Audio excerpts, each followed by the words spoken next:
Don't play. Yeah, paused.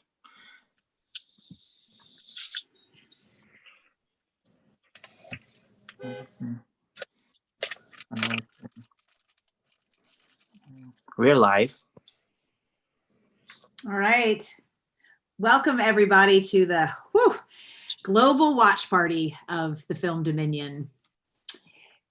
In the film, The Matrix, Neo puts forth and asks if you want to take the red pill or the blue pill. And if you take the red pill, you may feel very uncomfortable for a brief period of time, or even a little bit longer than a brief period of time. But you will be confronted with a life-changing truth. But if you choose the blue pill, you can remain in blissful ignorance, but maybe never know that transformative light of what it feels like to live in alignment with your soul. So we have quite a few very brave folks tonight that are red pill takers and are here to bear witness to the suffering in watching this film Dominion.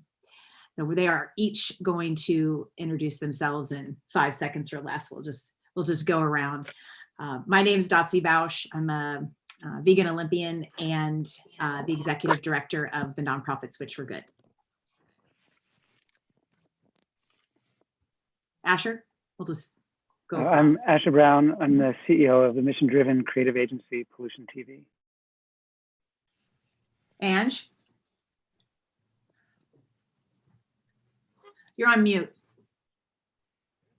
Hi, sorry about that. My name is Dr. Angie Sadeghi. I'm a gastroenterologist in Newport Beach, California. Matt? Hi, Matt Dominguez. I'm the campaigns director at Switch for Good, political advisor at Voters for Animal Rights, and a board member at Barnes Sanctuary based in Michigan. Kathy? Hi, I'm Kathy Freston, and I am a writer, and I write about veganism for the animals, for the environment, and for human health. Jay Rowe? Hey, I'm Jason Robel, vegan chef, cooking channel host, and cookbook author, and online content creator. John? I am John Lennox, co-founder of Vibrant Energy in Los Angeles. Thanks. Running Man? Hey, I'm Charlie Engel. I'm a plant-based runner and author and speaker, and I've been plant-based for over 25 years. Awesome. Rick Scott?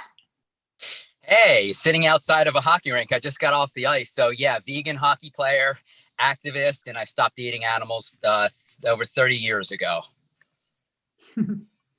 My BFF, Jen Oliver. Hey, I'm Jennifer Oliver, lover of animals and food, former professional cyclist, and still riding hard these days. Saunders. Hi, I'm Saunders. I'm a hockey player in Delaware, and I'm an intern at Vibrant Energy. Cool. Justin? Hi, I'm Justin, and I'm an intern at Vibrant Energy as well. Cool. And lastly, Chip? Hi, my name is Chip Schutzman, and I work with John and Rick over at Vibrant Energy in marketing. All right, we got the Vibrant Energy crew Hey, tonight. where's Tate? Yeah, where's Tate? We're missing one. All right. I think that's everybody. So we're never going to really be ready. So take it away, Varun. So before we start, I would request everyone to keep their camera on because that's only you'll appear on the screen. And if you're going to get the full view of the film, just pin my screen. There's an option, you can pin it. If you feel it's like too hard, then you can take the pin off and keep the grid view. And so now we will start the film. Best of luck, everyone.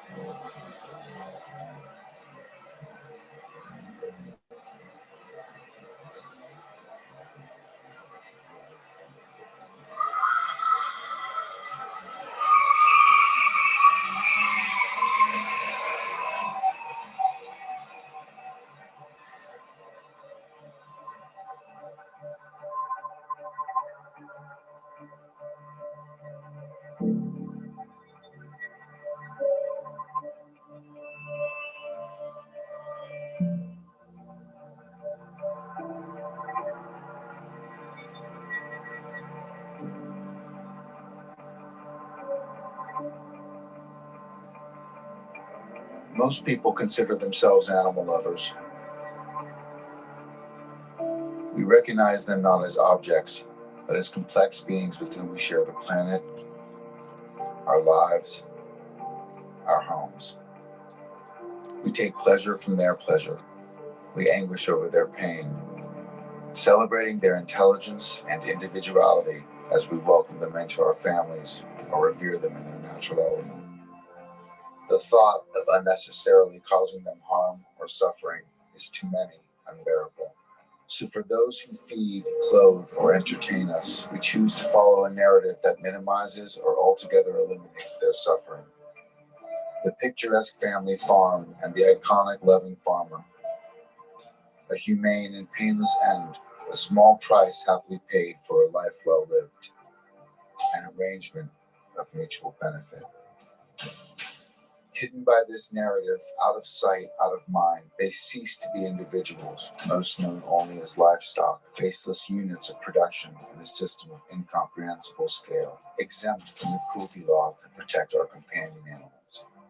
Their suffering, unseen and unheard, their value determined only by their usefulness to humankind, rationalized by a belief in our own superiority and the notion that might equals right. A notion that must be questioned.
In the 1960s, there were around 50,000 pig farms in Australia.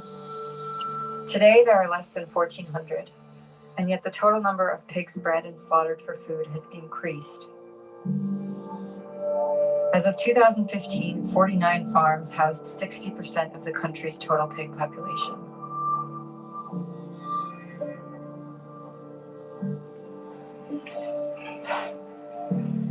Most pigs bred for food begin life in a farrowing crate, a small pen with a central cage, designed to allow the piglets to feed from their mother, the sow, while preventing her from moving around.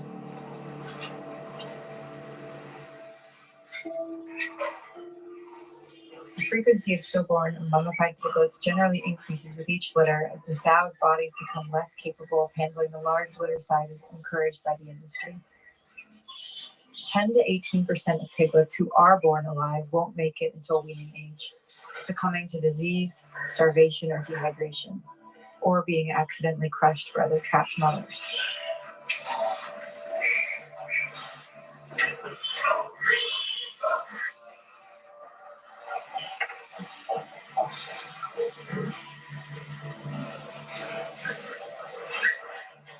Included in the death toll are the rumps of the litter, who are considered economically unviable and killed by staff.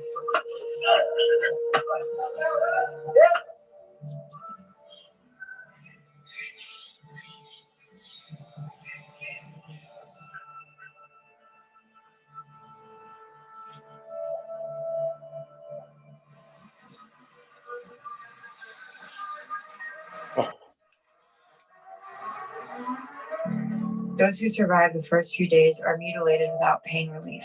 Their tails and teeth cut to reduce cannibalism,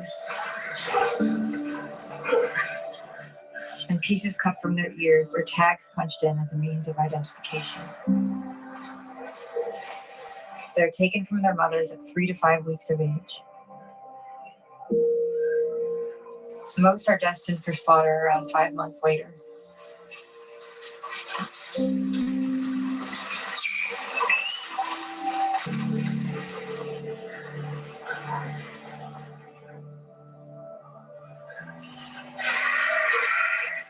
As they age, they are moved into grower pens, crowded together in their own waste.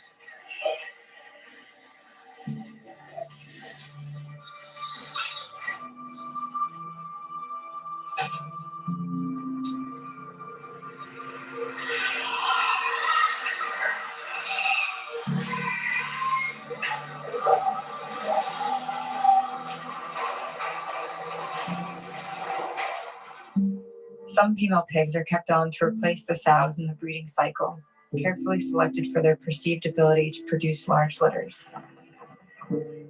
Most pig farms utilize artificial insemination rather than natural mating, as it allows them to impregnate up to 30 to 40 female pigs from a single boar. Workers collect the semen by masturbating the boars, then insert it into the sows via a raised catheter known as a torque stork.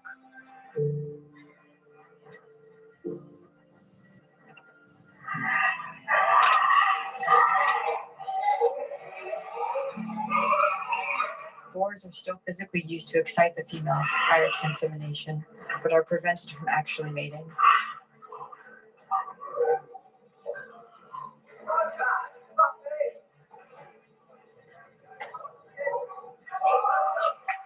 When confirmed pregnant, the sow is moved into one of 2 types of confined housing for the entirety of her 16-week gestation.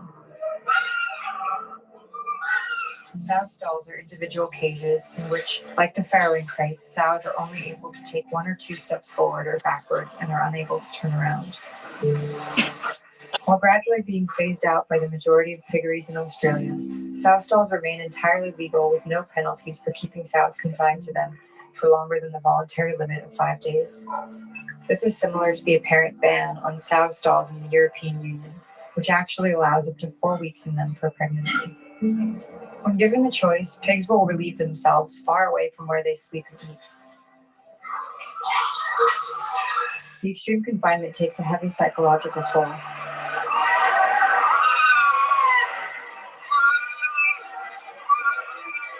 The alternative, group housing, sees pregnant pigs packed into small concrete pens. A lack of space and stimuli can cause the pigs to become aggressive.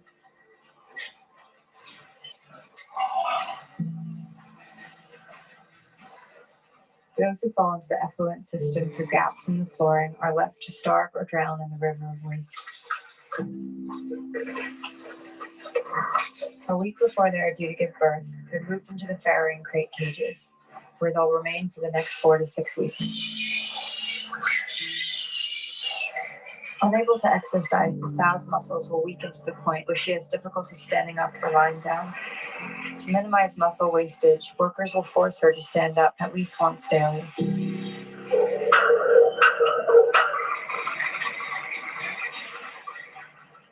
She'll develop pressure sores from the hard surfaces,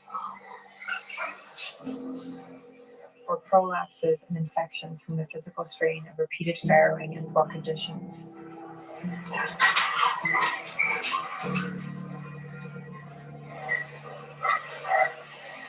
Which can also lead to partial paralysis, preventing her from reaching the food and water at the front of her cage.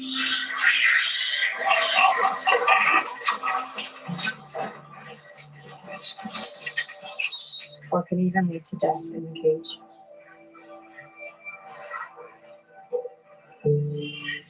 She'll watch helplessly as her piglets fall ill and die.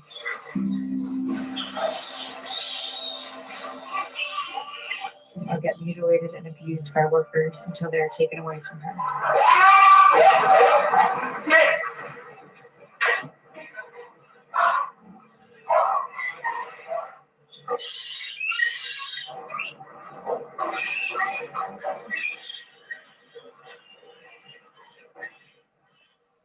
She'll endure this cycle 4 times over 2 years before she's replaced and sent to slaughter, or killed and dumped on site.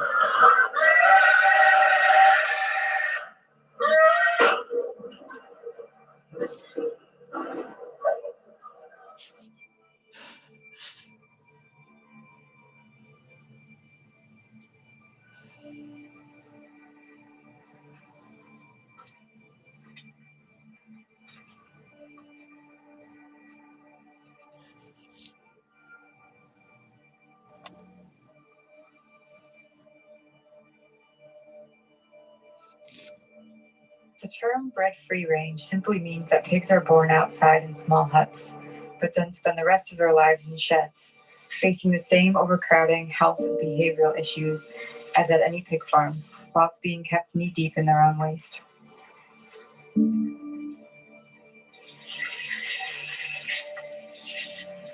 Capable of living 10 to 12 years, most pigs are killed at just 5 to 6 months old, packed in transportation trucks at the piggery and driven often long distances to the slaughterhouse without food, water, or protection from extreme heat or cold.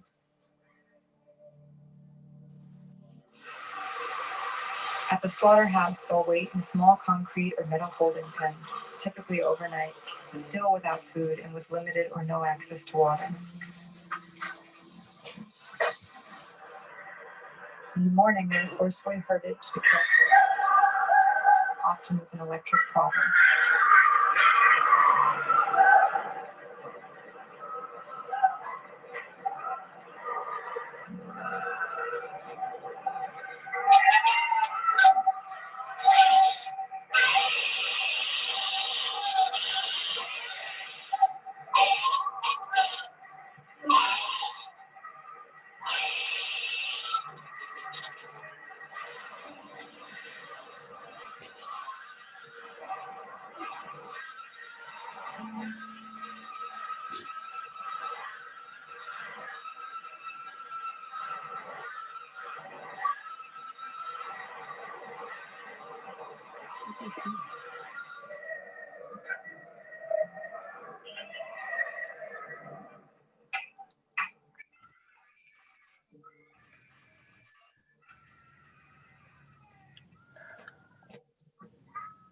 Common method of stunning and killing pigs in Australia, used at all major pig abattoirs and touted as the most humane and efficient option, is the carbon dioxide gas chamber. A system of rotating cages lowers the fully conscious pigs 2 or 3 at a time into the heavily concentrated gas, which begins to burn their eyes, nostrils, sinuses, throat, and lungs while suffocating them.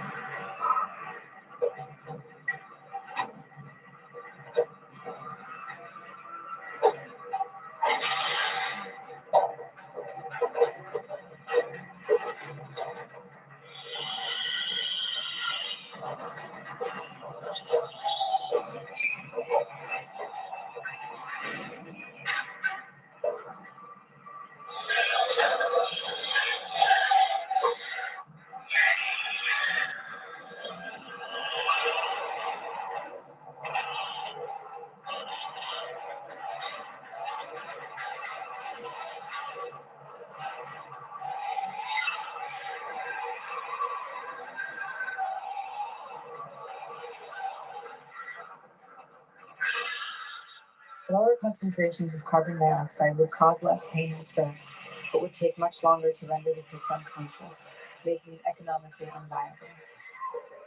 Sows are sent into the chamber gondolas 1 at a time.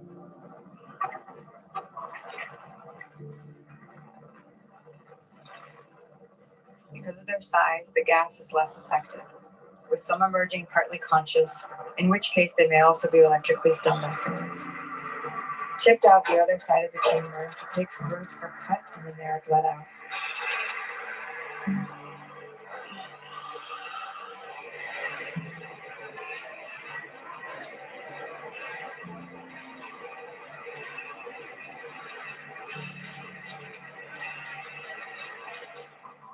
Electrical stunning used at smaller slaughterhouses has a much higher chance of failure.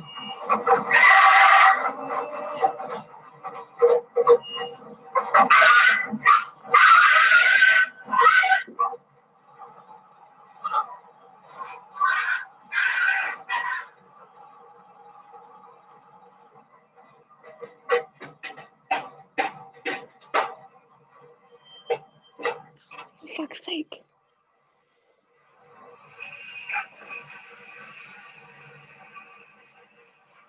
Incorrect amperage, positioning of the stunner, or length of time applied, or failing to cut the throat quickly enough, can lead to the pig being merely paralyzed and unable to move, while still capable of feeling pain or regaining consciousness while bleeding out.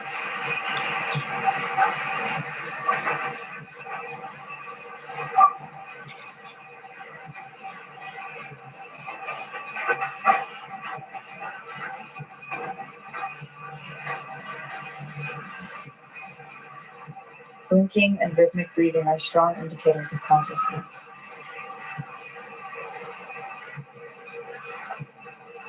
One by one, they are picked off in front of each other.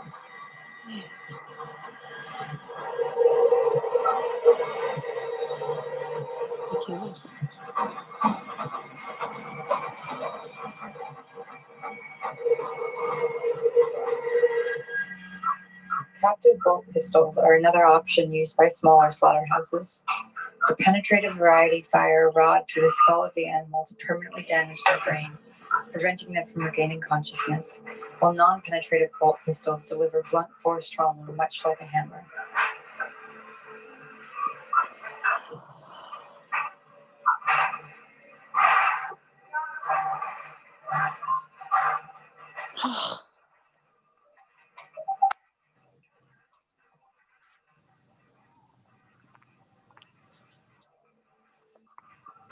Effective stunning requires the gun to be angled in position at the correct part of the head, which is often difficult if the head is not restrained.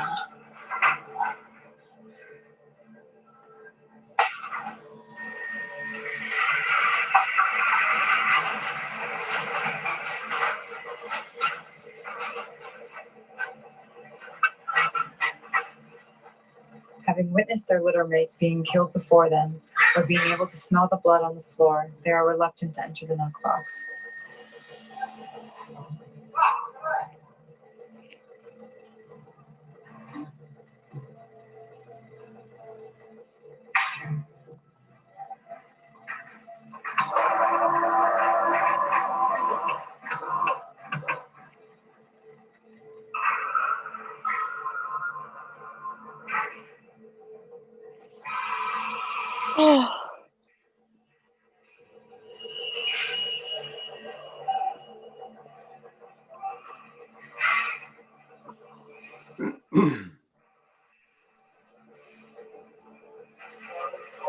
A bolt gun is even less effective on larger pigs, like sows.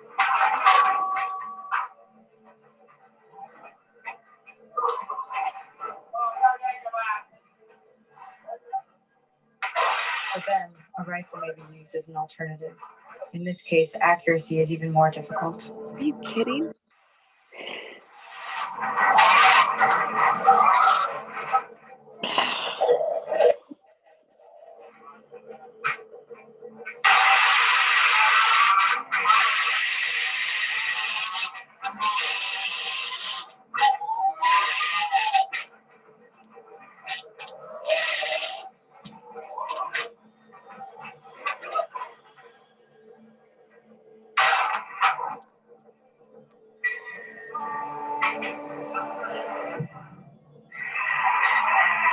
After they've been bled out, they're dropped into tanks of scalding water in order to soften their skin and remove bristles and hair.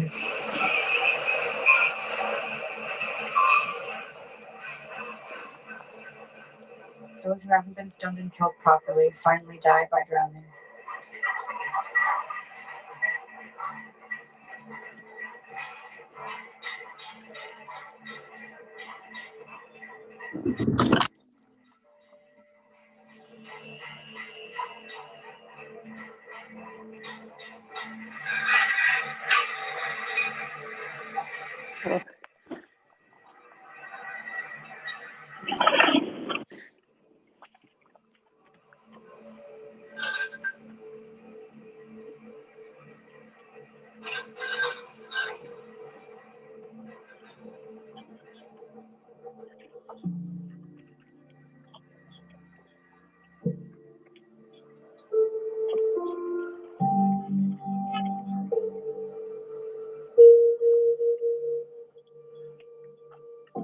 The waste products, the skins, bones, hoofs, guts, and fat, are trucked to the rendering plant to be turned into lard for use in food, soaps, lubricants, or biofuel, or into other products like gelatin.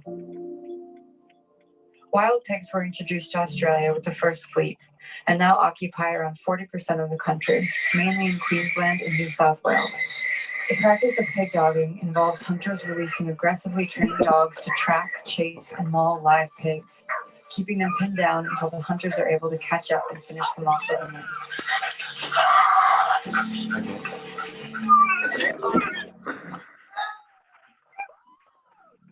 Get out of him! Good boy! Get him! Stick that tongue! Yeah! Yeah!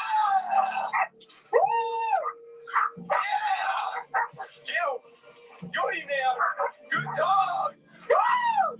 Yeah!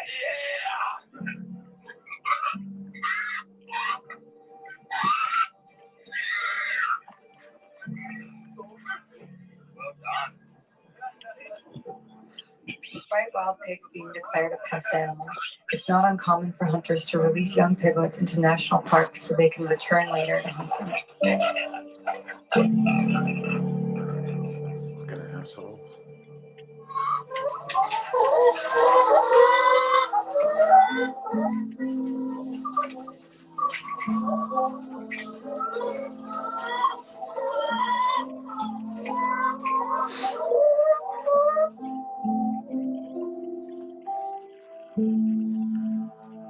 For egg-laying hens, life begins at the hatchery. Eggs collected from the parent birds are stored, incubated, and hatched over 31 days.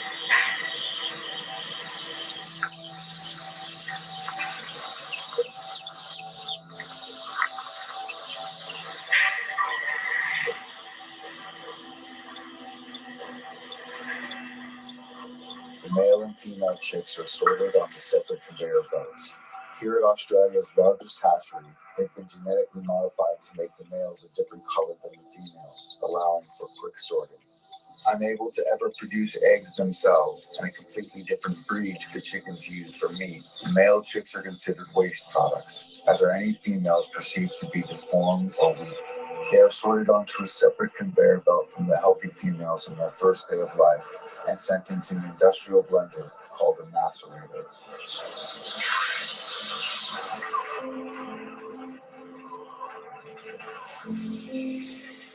This practice is legal and referred to as humane by the RSPCA. Smaller hatcheries may use carbon dioxide gas or simply suffocate the chicks in plastic bags. All commercial egg farms, caged, barn-laid, free-range, organic, RSPCA approved, involve the killing of male chicks to a total of roughly 12 million per year in Australia.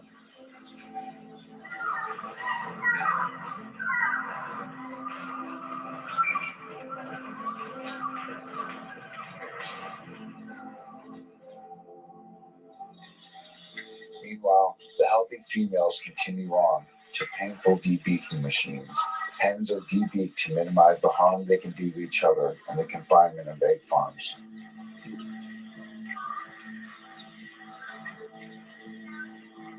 The chicks are then stacked in trays and trucked to pullet rearing farms, where they'll remain for 4 months until they begin laying eggs. A small number of males will be spared the macerator in order to serve with a selection of hens as parent birds, laying and fertilizing the eggs for the hatchery. The other hens are sent out to egg farms across the country.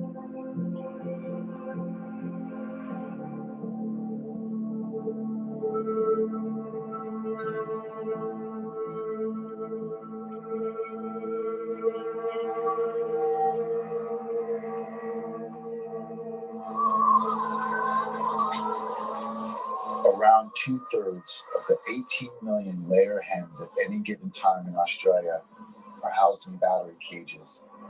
Each shed can contain up to 100,000 hens with between 4 and 20 per cage, each afforded a space smaller than an A4 sheet of paper. They are unable to stretch their wings or express any natural behaviors such as dust bathing, perching, or foraging.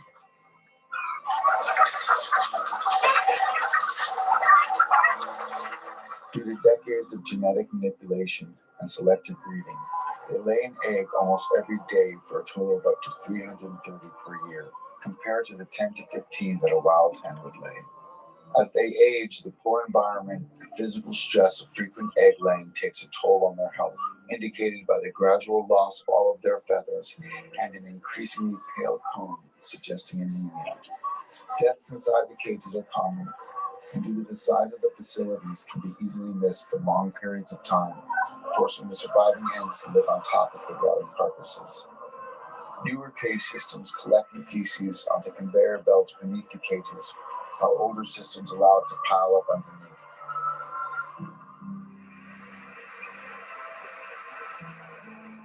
Birds who manage to escape the cages are left to die in these manure pits. At 18 months of age, after living in the cage for over a year, their egg production will have slowed significantly enough to be considered spent. They are depopulated, pulled from the cages and stuffed into crates, often resulting in bone fractures due to the rough handling. How often do their vines break? Every time I break one, they break it. Yeah? They are either gassed to death and then buried or rendered, or sent to the slaughterhouse and replaced by new 4-month-old hens. Up until 2016, there were no national standards on what can be claimed as free-range eggs. Now, free-range farms are capped at a maximum outdoor density of 10,000 hens per hectare, 1 per square meter, though they still spend most of their time packed together in large sheds.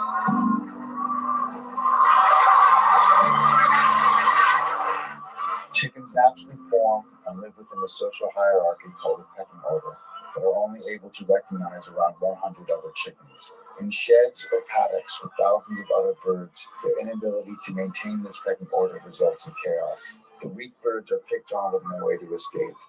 Disease spreads rapidly.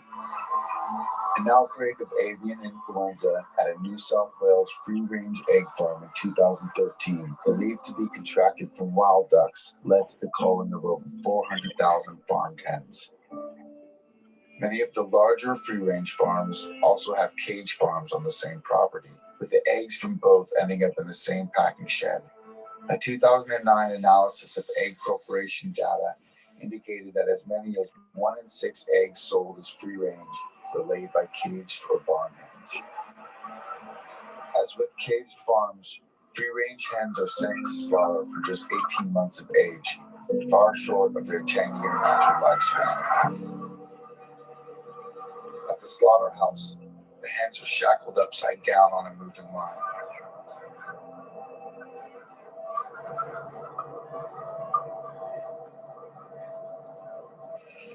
They are lowered into a bath of electrified water to stun them prior to their throats being cut by an automated blade. But if they lift their heads, they can miss the stun bath, facing the blade fully conscious, and ultimately drowning in scalding water further down the process. The slaughtered hens largely end up lower-grade chicken meat products, such as mince, or rendered into poultry meal for use in pet food or to be fed back to farm animals.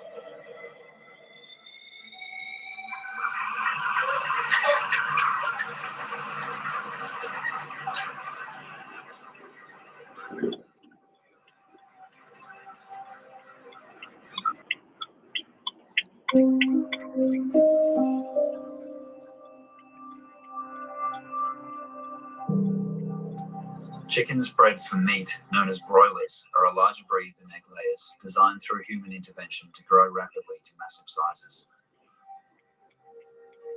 Their short life begins at a broiler hatchery. While both the males and females are used by this industry, these hatcheries also use macerators.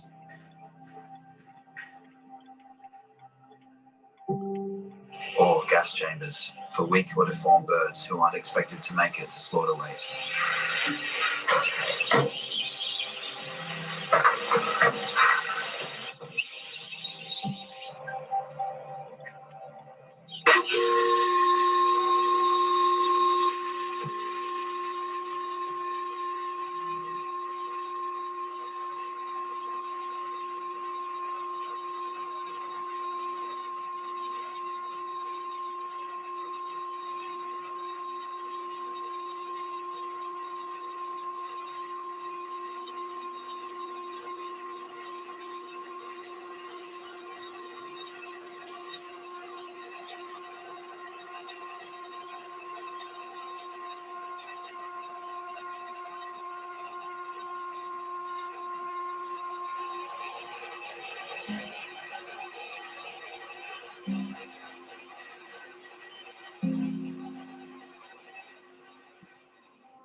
The surviving day-old chicks are trucked to broiler grow-out farms.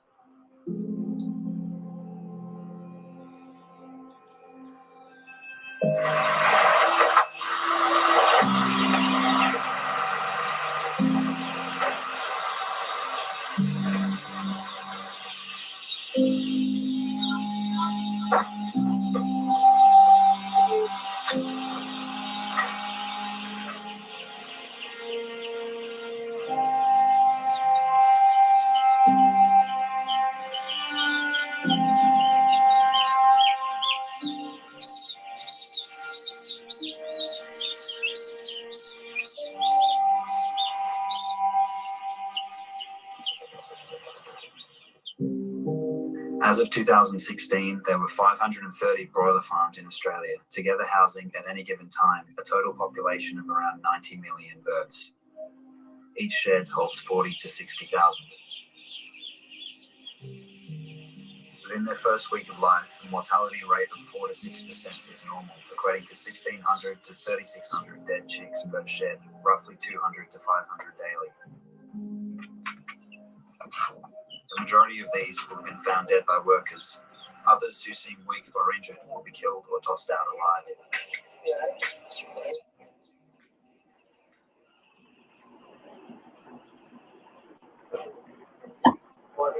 Near on 1,000 birds I've killed in 3 days. It's not just a sick ones I kill. I kill stuff that still runs, but I know it's no good.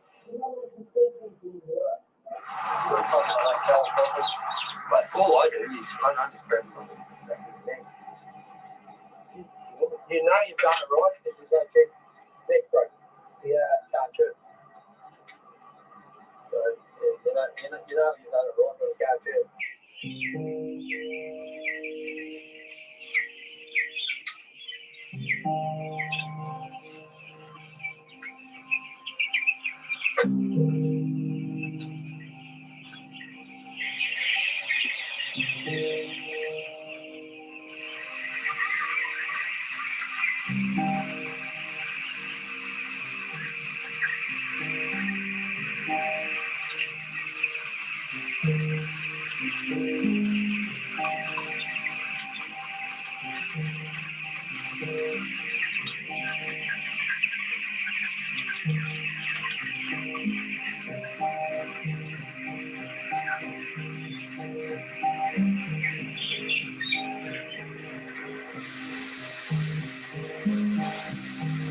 As they grow, they quickly fill out the available space in the shed, living amongst the buildup of their own feces.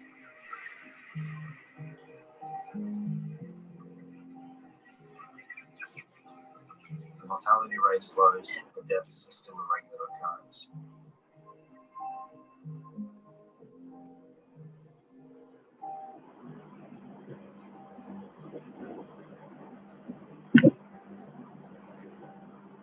Not far from the sheds, the bodies are piled up and composted.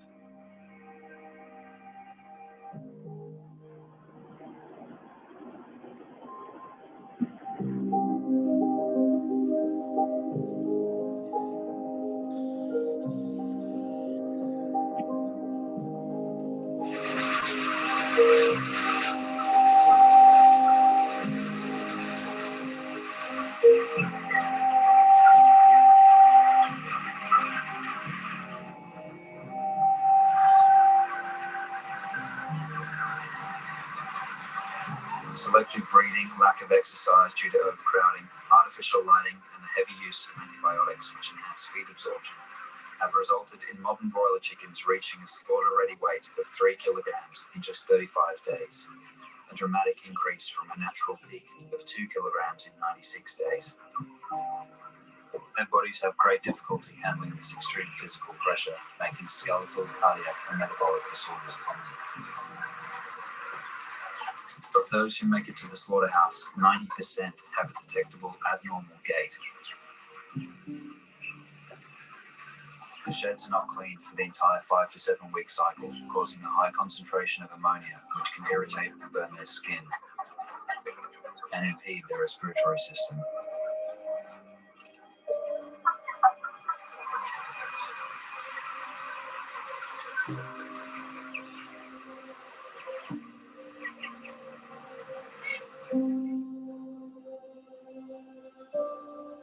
Chickens sold under the RSPCA approved label are given a single perch running down the middle of the shed, but otherwise the conditions and process are identical.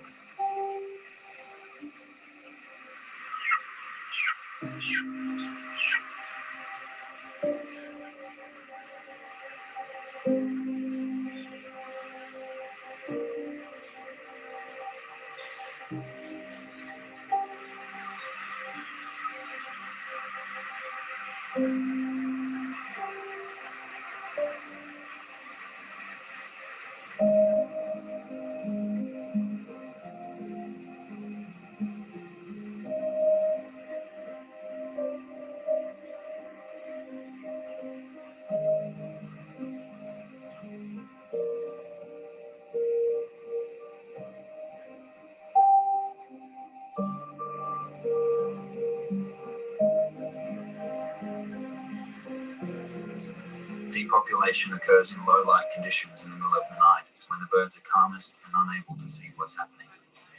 They are typically caught by hand by contract teams and jammed into plastic crates.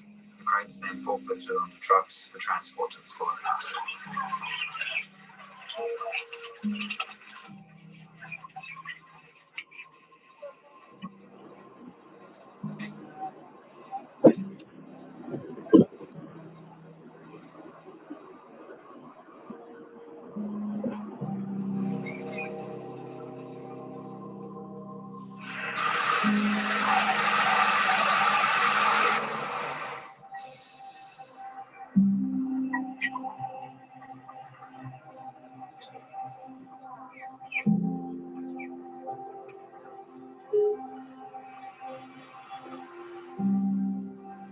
Like layer hens, they are hung roughly by their legs onto the automated shackle line,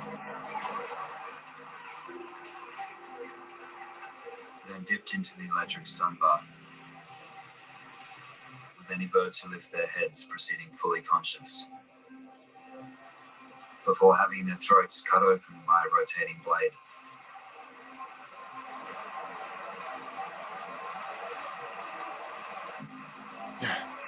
Damn, who would eat that? The worker stands by with a knife for any birds who miss the first blade.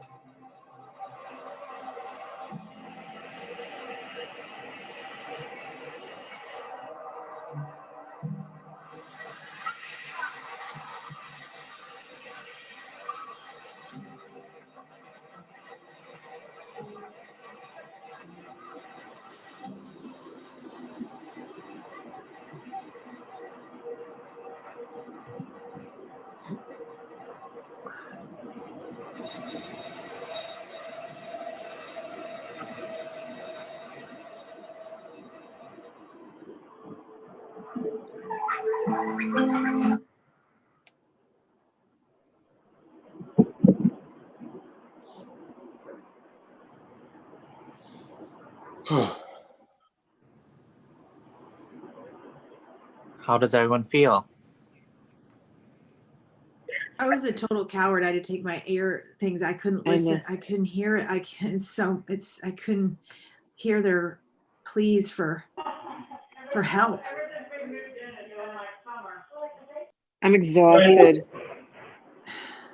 It's just the ones that don't live is just crazy. it's also, not lost on us through all of this timeline that, nobody wants to eat veal because, we don't want to be eating babies. Chickens are babies. We eat them at 7 weeks. Pigs are babies. We eat them at 6 months. Cows are babies. We eat them at 9 months. We're all eating babies. They're all babies. So go ahead and eat your veal. Angie, why would you ask somebody to watch this?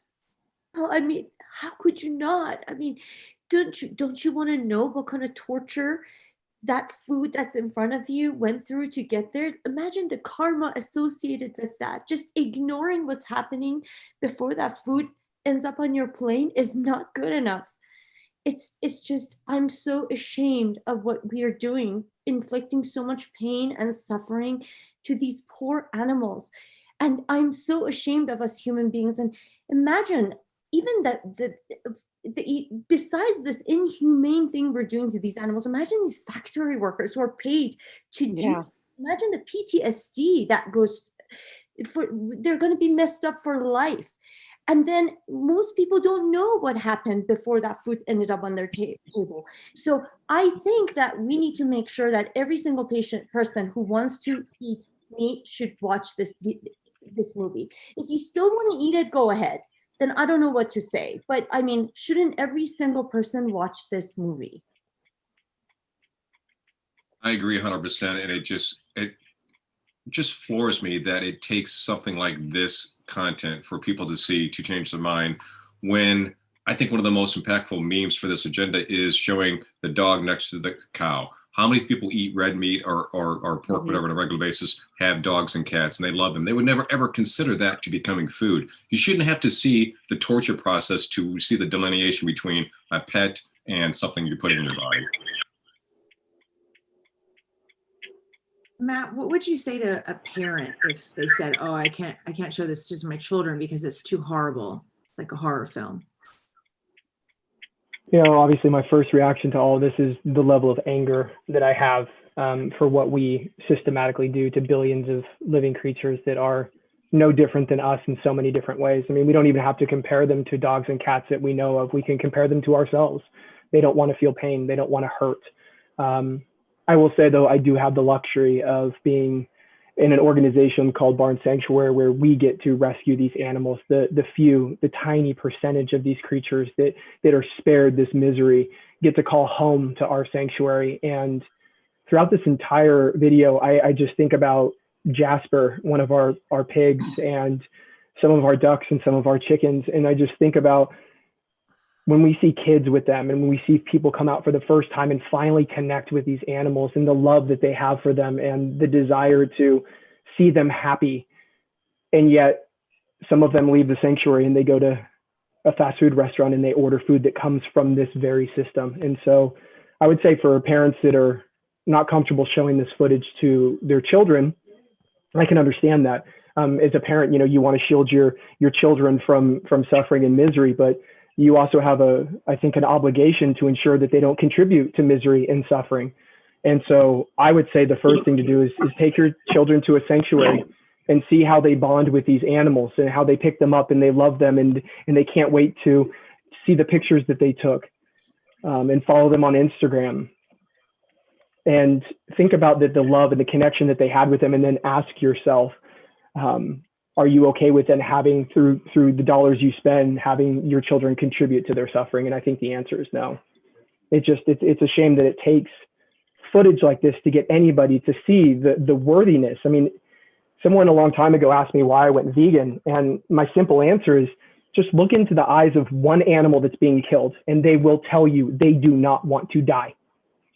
And any creature that has the capacity to not want to die should not be killed. It's as simple as that.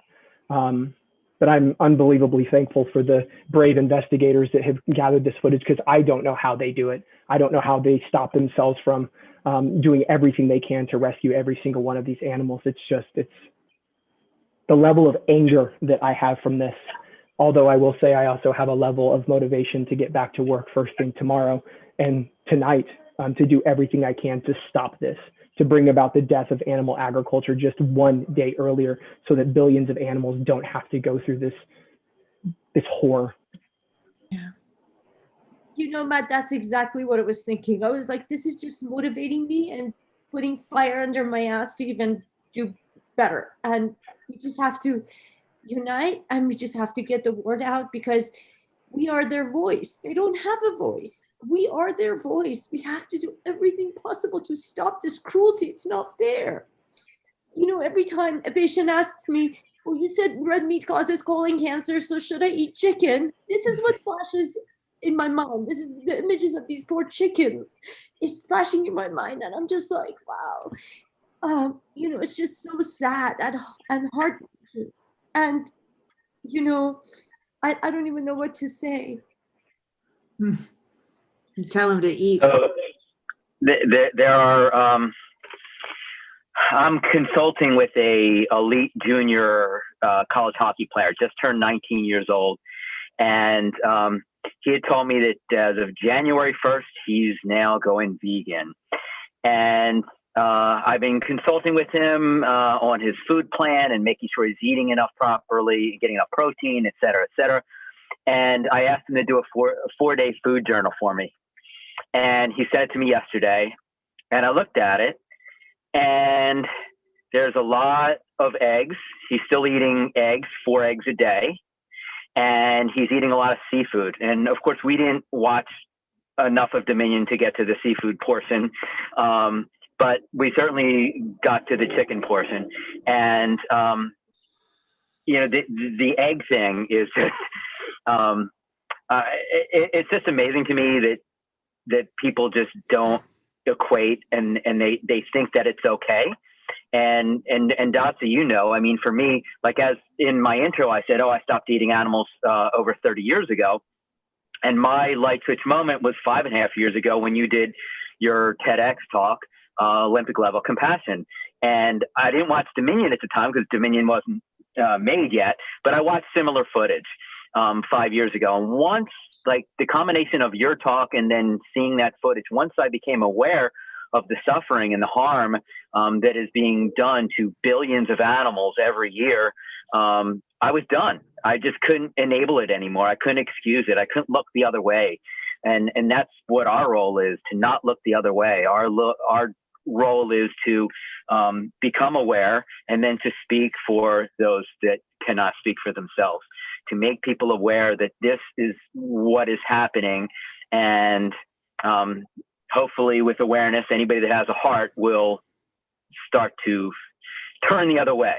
And the sources that are out there to eat plant-based without doing harm have changed dramatically. In my, I think it was like 92, I tried being vegan, and we didn't have all the foods and products that we have today that are so delicious that you can't tell the difference. And so there's no reason to continue such harm and atrocities as seen in Dominion. Thank you.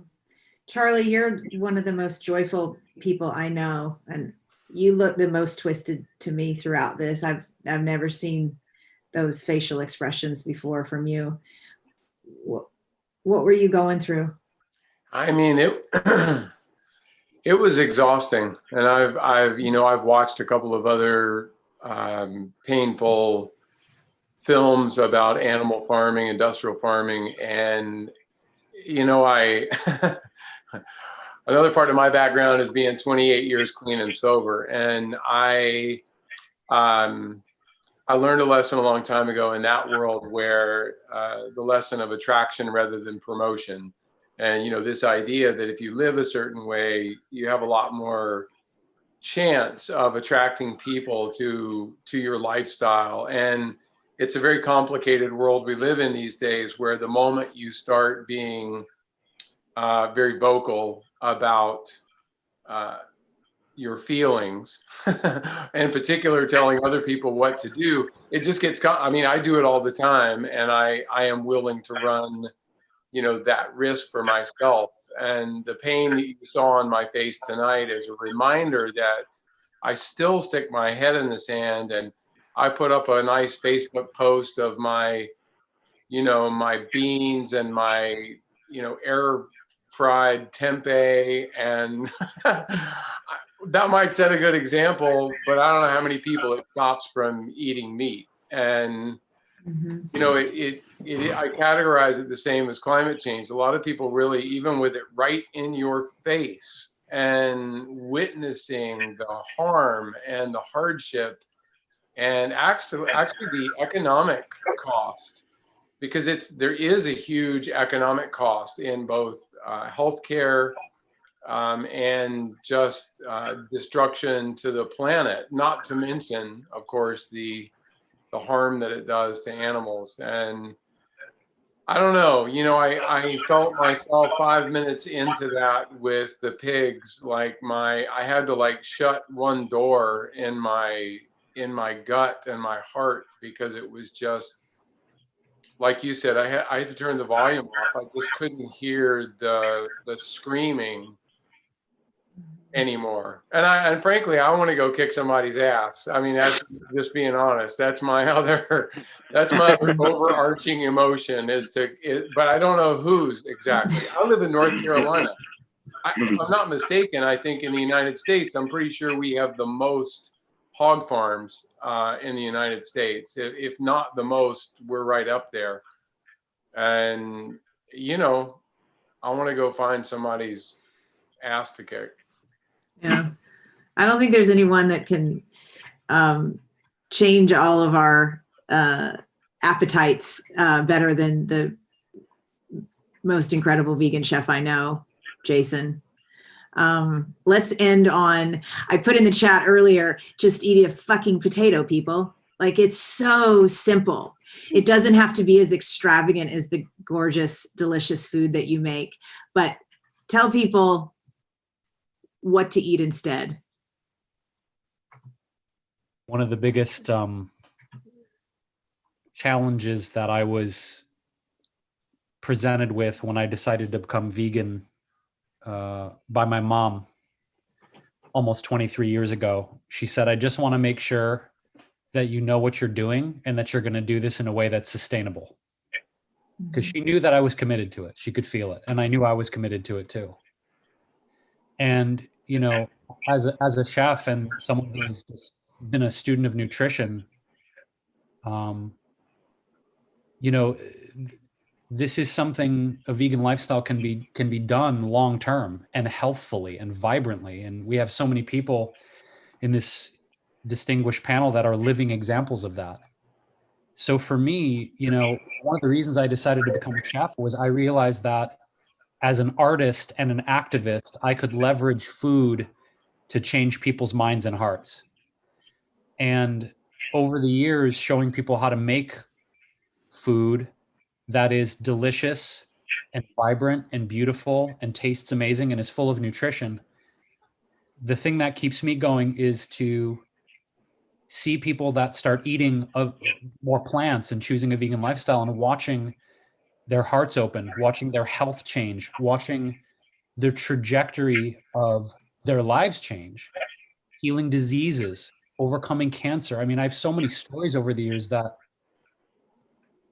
are just, they make all of it worthwhile. And knowing that every single person who chooses to become vegan is saving tens or even hundreds of thousands of animal lives.